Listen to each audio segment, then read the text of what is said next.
11:24, estamos de vuelta en Por la Mañana con la entrevista que les había prometido acerca de la prospección del túnel, todo lo que está que ver con los glaciares, medio ambiente. Y para eso estamos de nuevo con Carla Segers de Hola, Anglo Carolina, American. ¿Cómo estás? nuevamente. Muchas gracias. Aquí bien. Y una invitada nueva que nunca había tenido en el estudio, Marcela Bochetto.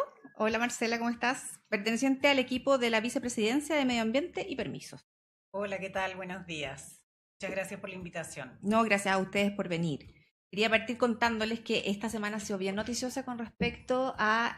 No paramos no han nosotros. parado, ¿ah? Con No respecto paramos. al medio ambiente, con respecto a los glaciares, o sea, ha salido de todo. Sí, han salido mucha información, mucha que ha estado dando vueltas hace bastante tiempo y como hemos hablado siempre, Carola, hay mucha desinformación. Entonces, en eso es nuestro interés de venir acá con Marcela para poder contar y hablarles un poco de este túnel de exploración que tanto ha dado vuelta y que tanto ha salido en... Tanto, bueno, pero para nosotros sí. En redes sociales y en algunos artículos. Específicamente en el mostrador también salió una entrevista donde hablaba un glaciólogo, que era Camilo Roda también, que hablaba un poco de este túnel, de los permisos. Por eso vamos a ir dilucidando aquí en esta entrevista con ustedes que nos están escuchando en este minuto en la casa. Vamos a ir dilucidando cada tema y vamos a preguntar todo lo que la gente quiere saber. Perfecto. Perfecto. Sí, ¿Les Aquí parece? estamos. excelente. Cuéntame, Marcela, tú estuviste en todo el proceso de hacer este túnel. No, el túnel empezó su construcción en el año 2008 y Ya. terminó en el año 2011. Yo me incorporé al equipo del proyecto cuando el túnel ya estaba construido y cuando empezamos a hacer una campaña de sondaje para hacer un estudio hidrogeológico. Ya, perfecto. Como te decía, el túnel, bueno, ya tiene casi 10 años. ¿Cuál es la historia del túnel, Carla? ¿Tú pensás? Bueno, lo que pasa es que dentro de todo lo que es la zona de la faena minera del Rajo de Melamina Los Bronces, existe siempre y dentro de lo que es el negocio minero, la necesidad de ir mirando nuevas fases de avance y se evaluó que había existido un prospecto minero muy relevante en esa zona. El Efectivamente, de sulfato. lo que se llama, lo que se pidió y lo que se detectó como conocido como sulfato. Es un término bastante técnico que hace mucha referencia y una geolocalización donde está este contenido mineral que podría ser potencialmente algo relevante para la empresa o el negocio. Y como nosotros tenemos la necesidad de trabajar desde esa línea, pero a partir del rajo, se trabajó la idea de hacer una prospección subterránea, no hacer Perfecto. nada en superficie. Para no Perfecto. realizar ningún tipo de afectación ni ningún tipo de generación de problemas en la superficie, porque esa es la subparte alta de lo que es el Hierba Loca, la cumbre alta, Perfecto. la zona más alta, sobre 4.000 metros básicamente ahí, donde no existe más que roca. Básicamente también está ahí lo que conoce mucha gente, que es el glaciar La Paloma. La Paloma. Y otros glaciares de blancos que están ahí. Hay glaciares también, entiendo, como Altar Sur, que es también mixto, que tiene una parte rocosa, como lo habíamos hablado con Pablo, Sí. y tiene una parte blanca también. Entonces, para evitar lo que puede ser cualquier tipo de afectación en superficie, se hace O sea, un irrumpir túnel. en la naturaleza. Sí, en el fondo. nos parece Por eso que lo no... hicieron Exactamente. de forma subterránea. Ahora, todo eso tiene una generación de permisos ambientales y regulatorios que están regulados por la ley chilena. O sea, no es llegar y decir, mira, nosotros vamos a hacer un túnel a partir de aquí y terminar acá. No, todo este proceso, y es un poco lo que Marcela conoce también, tiene un respaldo en función de la legalidad vigente que existía en ese momento. En ese momento, en el año, decimos... Hablamos, que imagínate, partió. esto partió... Sí, esto, mira, la construcción del túnel empezó en el 2008. Este yacimiento se descubrió con una campaña de sondajes previa que había partido en el 2004 desde superficie y entonces se decidió continuar la exploración desde el Rajo. Y en ese sentido se construyó un túnel súper chico, muy pequeño para lo que es la minería, que el túnel tiene 4 metros de diámetro. Ya. Entonces, si ustedes lo pueden comparar, un túnel, por ejemplo, de una línea del metro, de la línea 1 del metro, ¿Ya? es como 3 veces más grande que lo que es este túnel. Era un túnel Es un túnel muy pequeño. chico, o sea, un túnel de 4 metros de diámetro donde entra solamente un vehículo. Y entonces, para poder realizar los sondajes para hidrogeológicos, se hicieron unas plataformas chicas y se construyeron unas máquinas de sondajes especiales que pudieran entrar en ese túnel. El túnel está localizado en promedio a 550, 600 metros de profundidad. Es decir, por ejemplo, en el sector de La Paloma, el túnel está a 1000 metros de profundidad. 1000 metros. 1000 metros, o sea, es como Un kilómetro. 1 kilómetro, o sea, como Wow. 10 cuadras. Piensa que una línea de metro tiene una profundidad que va 20 metros. La próxima línea que puede que salga en la área que va a conectar todo lo que es Vespucio y Vitacura, esa zona va a tener como máximo 40 metros. O sea, hablamos de una... Y entonces nosotros estamos hablando de un túnel súper profundo. Y chico, como te digo, porque es donde cabe un vehículo solamente. Y se hicieron algunos cruces para que la camioneta pudiera dar vuelta y empezar, porque es realmente muy angosto. Y nosotros, bueno, cuando se construyó el túnel, esto tuvo todos los permisos sectoriales que debía tener. En ese tiempo, porque además no son los mismos permisos que se piden ahora, ¿o sí? Sí, son los mismos. Son los Se mismos. pedirían los mismos, porque mira, el reglamento del sistema de evaluación de impacto ambiental distingue las actividades de exploración de las actividades de prospección. Entonces, las actividades que ingresan al sistema de evaluación son las prospecciones. Para que la ¿Cuándo gente tiene- en su casa entienda. No, Claro. Prospección significa que sacan una muestra. No, ¿O no? déjame explicarte. Prospección significa cuando se construyen más de 20 plataformas para hacer sondajes. Ya. Infraestructura. O sea, cuando se construyen 20 plataformas es el espacio donde se instala una máquina de sondajes. Ya, perfecto. Exploración es una actividad menor a eso. Ya. Y ustedes dicen Entonces- que había exploración. Exactamente, porque nosotros nunca construimos 20 plataformas. De hecho, cuando se hicieron los sondajes, que, insisto, fueron hechos con el objetivo de conocer cuál era la situación de los acuíferos en la roca. Y nosotros construimos 7 estaciones. Entonces, legalmente, nunca esto se constituye como una actividad de prospección. Lo otro que tiene que ver es la profundidad, porque como tú decías que había salido una entrevista en El Mostrador hace poco, Sí, hace poco. al ser una actividad que está a esa profundidad, no se considera en área protegida, porque lo que se protege es lo que está en la superficie, son los recursos naturales que están en la superficie. Arriba, Claro, claro. arriba. Por lo tanto, a esta profundidad el túnel no tuvo ningún impacto en la superficie. Además, hay otra cosa que a mí me gustaría destacar, que es el método de construcción de este túnel. Porque Ya. el túnel se construyó con una máquina especialmente diseñada para esto. Bueno, tiene un nombre en inglés, pero es una tunelera para construir túneles.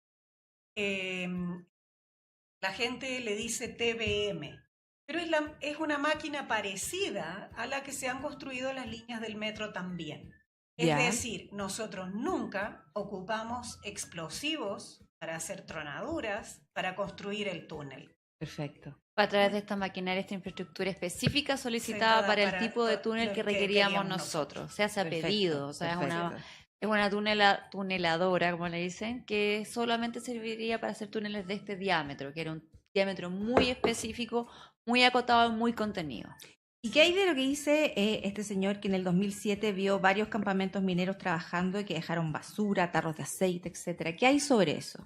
¿Qué hay de Mira. cierto? Porque podemos tener unas fotos que tengan unos tarros de aceite y que no sean del lugar, no sabemos, son unas fotos muy inespecíficas, por eso me gustaría que lo aclararan. Por eso, mira, nosotros obtuvimos una resolución de calificación ambiental, es decir, permiso, otorga el sistema de evaluación de impacto ambiental para realizar los sondajes desde superficie. Esa resolución de calificación ambiental es del año 2004. ¿Ya? La campaña de sondaje se desarrolló en la superficie con la condición que puso la autoridad que nosotros no podíamos construir caminos, sino que toda la actividad se hizo por helicóptero. Esa campaña de sondaje terminó en el 2008. Por eso, claro, han habido campamentos para la construcción, o mejor dicho, para la instalación de esa máquina de sondaje en la superficie de Yerba-Loca. Esos residuos fueron retirados posteriormente. Sí, Porque es un compromiso que se tiene con cualquiera de las campañas que se realicen de investigación científica también que se hacen permanentemente y que cuentan con toda la aprobación de, por ejemplo, bienes nacionales, entiendo, que genera un permiso para poder realizar anualmente este tipo de campañas.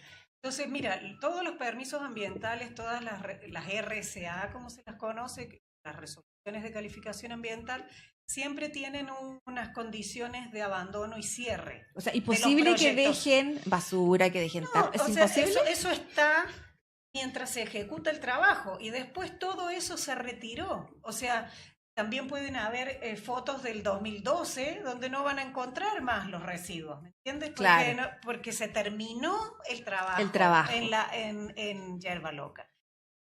Y volviendo al túnel, el túnel tuvo todos los permisos del Cernagiomín.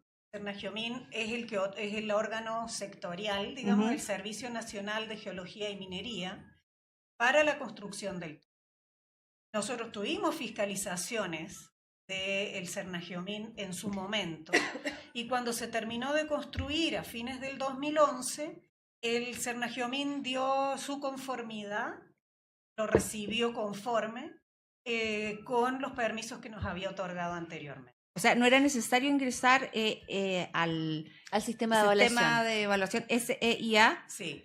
para poder hacer ese Exactamente, túnel. sino que porque eso sería una falta, pero, claro, pero no era necesario. No, nosotros tuvimos todos los permisos sectoriales. Por ejemplo, la SEC, que es la Superintendencia de Electricidad y Combustible, nos dio los permisos sectoriales para todo lo eléctrico, en el túnel y así sucesivamente. Y también es importante destacar que en más de una oportunidad, todo lo que es la operación y construcción y desarrollo del túnel de exploración ha sido fiscalizado por la Superintendencia de Medio Ambiente. Incluso la última petición fue a pedido de redes sociales que llamaban a la ministra Schmidt para que pudiera gestionar o facilitar una inspección, la cual se realizó. El inspector fue, la persona de la SMA fue. ¿Cuándo fue esta inspección? Esto fue en enero. ¿De este año? Fue en enero de este año. Enero, febrero de este año. Ahí fue la última inspección. Fue la última y por fue bienes a partir nacionales. No, por la superintendencia. Es que es una cosa un poco intrincada, pero en Chile, de acuerdo a la nueva legislación, corrígeme Marcela, por favor, si estoy equivocada, porque aquí ella es la que conoce más, es la superintendencia la que puede realizar las fiscalizaciones.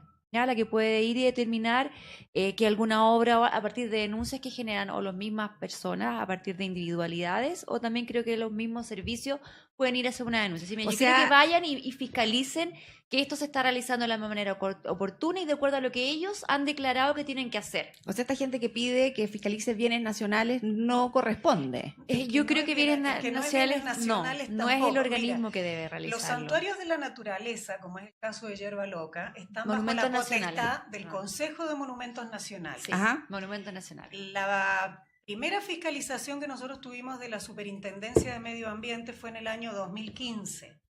En aquella oportunidad, la superintendencia fue junto con los servicios involucrados, que fue el Consejo de Monumentos Nacionales, fue la Dirección General de Agua, fue el Servicio Agrícola y Ganadero, y realizaron la fiscalización dentro del túnel y fuera del túnel. ¿Ya? En aquella oportunidad, ellos no encontraron ningún incumplimiento. O sea, su resultado fue que ustedes positivos. Nosotros en legalidad, en el marco legal, exactamente. Ya, perfecto. Y que tampoco se había generado ningún impacto no previsto, porque también en las redes sociales habían dicho erróneamente que el túnel había provocado impactos en la superficie. ¿Sí? Y como te decía, bueno, ellos detectaron que no había pasado nada.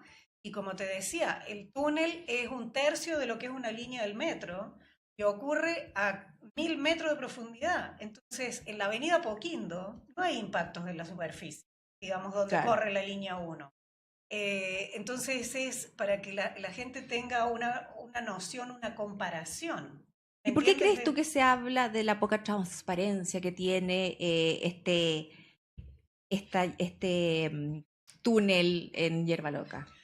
Yo creo que lo de la poca transparencia no es correcto. Ujú. Yo creo que nosotros hemos explicado y mostrado las actividades del túnel todas las veces que nos han requerido en distintas instancias y hemos estado siempre disponibles para mostrarlo. Hay, por supuesto, muchas medidas de seguridad que cumplir para ingresar. Entonces, Hay visitas, se han generado adelante. incluso visitas de las comunidades de aquí, del área cercana, que han ido, han podido ver cómo es el túnel, han entrado hasta el final, han sido parte de todo el proceso de seguridad para el ingreso a un túnel de estas condiciones y estas características. O sea, es un espacio que no ha estado encerrado ni encapsulado. O sea, sentimos que de alguna manera, claro, efectivamente hay mucha como información ajustada o Ajustada adaptada a la realidad, claro. que básicamente puede tener cierto sentido, pero que no hay un correlato con lo que realmente sucede desde nosotros. O sea, efectivamente es un túnel que cuenta con una aprobación que ha sido fiscalizado y que está abierto para, por ejemplo, las últimas comunidades creo que fueron incluso de La Rayana o algún grupo de farellones que fue a ver La y semana conocer. pasada. Exactamente, Sí, y han participado y han estado ahí.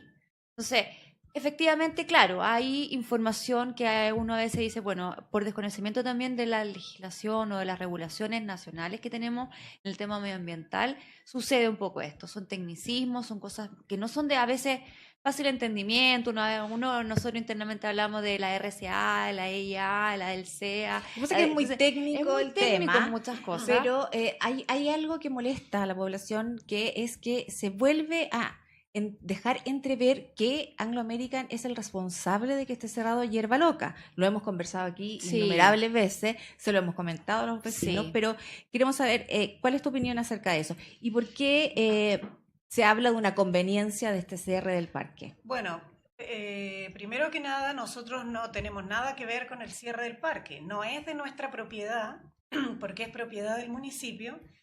Como te decía, los santuarios están regulados por el Consejo de Monumentos Nacionales. Nosotros difícilmente podríamos cerrar un lugar que no es de nuestra propiedad ni que está bajo nuestras atribuciones a hacerlo. Segundo, ese deslizamiento que se produjo en Hierba Loca no tiene nada que ver con la las actividad, tronaduras. No, porque la zona del rajo actual de los bronces, donde ocurren tronaduras, está a 10 kilómetros del lugar donde se produjo el deslizamiento.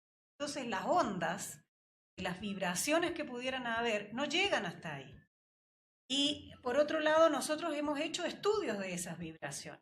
Y en realidad, si uno lo pudiera comparar con un sismo, como tiembla normalmente, En Chile, en sobre Chile todo para y los acá en la países. cordillera, eso es menor a un sismo de 1 grado. Entonces, no hay posibilidad, digamos, de que ese sismo cause ese efecto. Que Perfecto. tampoco Porque llega a nosotros ese lugar. y O sea, no no llega a llega. ese lugar. O sea, no es culpa de no los tiene- bronces y además no tiene nada que ver. los bronces no es el encargado en cerrar el parque, No, ninguna es de las dos el cosas. municipio. Sí. Pero cito textual a Roda, que Sí. salió en el mostrador, que afirma que un derrumbe es un flujo lento el que está ahí y que eso no representa un riesgo superior para la ladera de la cordillera. Por lo tanto, debería abrirse Hierba Loca. Lo cito textual. Mira, en la cordillera efectivamente ocurren deslizamientos permanentemente, Ujú. porque en términos geológicos, como me han enseñado los geólogos, la cordillera de los Andes es relativamente nueva. Claro, joven. Joven. Es joven. Entonces, ¿sí? y por las características del suelo y de la roca, ocurren permanentemente estos deslizamientos.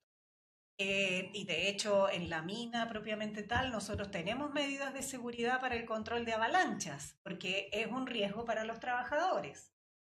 Que Hierba Loca esté cerrado o no cerrado por una medida preventiva, precautoria del alcalde, es una decisión de la municipalidad. Es una decisión de seguridad. de seguridad, de lo que la municipalidad considera pertinente. Ujú. ¿Me entiendes? Si ellos quieren o creen que se puede proteger, que es necesario para proteger la vida de las personas que hacen trekking o senderismo en la zona. ¿Pero no le parece un poco descontextualizada este cierre Yo no puedo- para la realidad de la Sí, cordillera que- chilena? Porque eso es lo Son que... las declaraciones de son él, yo la- creo. sí, Él yo se no- hace yo cargo no- de yo sus yo no me propias puedo declaraciones. hacer cargo de las decisiones de la Claro. municipalidad. O las declaraciones del o las señor Rada, pero exactamente. son efectivamente medidas que se toman en función de asegurar la seguridad, valga la Ujú. redundancia, de quienes visitan y si son o no son efectivas o no, bueno, es una decisión que pasa por quienes administran y quienes gestionan el santuario, que no somos nosotros. ¿Y ustedes están de acuerdo en hacer un nuevo sendero? Es que tampoco nos corresponde a nosotros, yo creo, hablar de nuestro expertise, no es el montañismo, no podríamos Perfecto. definir en este momento si la ruta que se está eligiendo es la más adecuada o la más segura o la más eficiente. Es una decisión que debe, me imagino, darse en otro ámbito y en otra discusión. Nosotros somos parte de este entorno, compartimos este entorno, pero no es nuestro deber o poder decir, mira, efectivamente esta es una buena o una mala ruta. Entendemos, eso sí, la necesidad que existe de un grupo de montañistas, de andinistas, de acceder a esto, pero son situaciones geológicas que se acrecentan también con condiciones dadas por efecto del cambio climático y que son probables de suceder en otras instancias de la cordillera. Por ejemplo, me decían en el Morao, en el Cajón del Maipo también se produjo. O sea, Sí. es una condición y característica que existe y que va a existir probablemente por mucho tiempo dada la geomorfología que tiene nuestra cordillera. O sea, Entonces, jamás, decidir o no una buena ruta, yo creo que yo no soy andinista, no te lo podría decir. claro, Anglo American no No, no, es no nos capaz de decidir una ruta. No, No, para nada. para nada, No es nuestro- no queremos, no es nuestro nuestro rubro, expertise, ni no, tampoco- no, ni siquiera nosotros personalmente te podríamos decir, ni siquiera somos tan treki. Y ahí está la respuesta Ay. para todos los que escribieron ahí abajo de la publicación. Pregúntenle a Anglo American si haría una ruta. Ellos no son andinistas, por lo tanto, No, mira, yo creo que tomando esa consulta, sabemos que hay una necesidad de quienes gustan y quieren acceder a esto y que gente que tiene cierto nivel de experiencia en la montaña, llegar a la base del glaciar o llegar a la zona donde está la paloma, no es un trekking que se hace por el día, no es un paseo en familia, tiene cierto grado de dificultad técnica también. Me imagino que entre ellos y entre los grupos de andinismo podrían ellos básicamente resolver esto, cuál es una de las mejores rutas o no. claro. Porque hay que tener conciencia de que la montaña tiene grados de seguridad que hay que tener a nivel climático, a nivel de la dificultad del terreno, a nivel de la experiencia del andinista. Y todos esos elementos se juntan para definir o no una buena ruta, que yo creo que, bueno, grandes andinistas tiene Chile y ellos podrán decir si esa es una ruta oportuna o no, de seguir o no. Ya, perfecto. ¿Algo más que nos quieras comentar para ir cerrando, Marcela? Bueno, me gustaría decir que nosotros estamos siempre disponibles y abiertos para compartir información sobre las dudas que tenga la gente relativas al túnel, problema con eso, y reforzar la idea de que una de esta naturaleza, a esa profundidad y de ese tamaño, no es posible de generar un impacto en la superficie, ni en los glaciares, ni en el funcionamiento. Con respecto a los permisos que dicen que ustedes no tienen, no es así. Aclarémoslo No, No, de ninguna para manera. finalizar. Nosotros tenemos los permisos correspondientes otorgados por los servicios que competencian la materia, como el Servicio Nacional y otros más. Fuimos fiscalizados por la Superintendencia de Medio Ambiente 2 veces y el túnel está en completo cumplimiento de la legislación.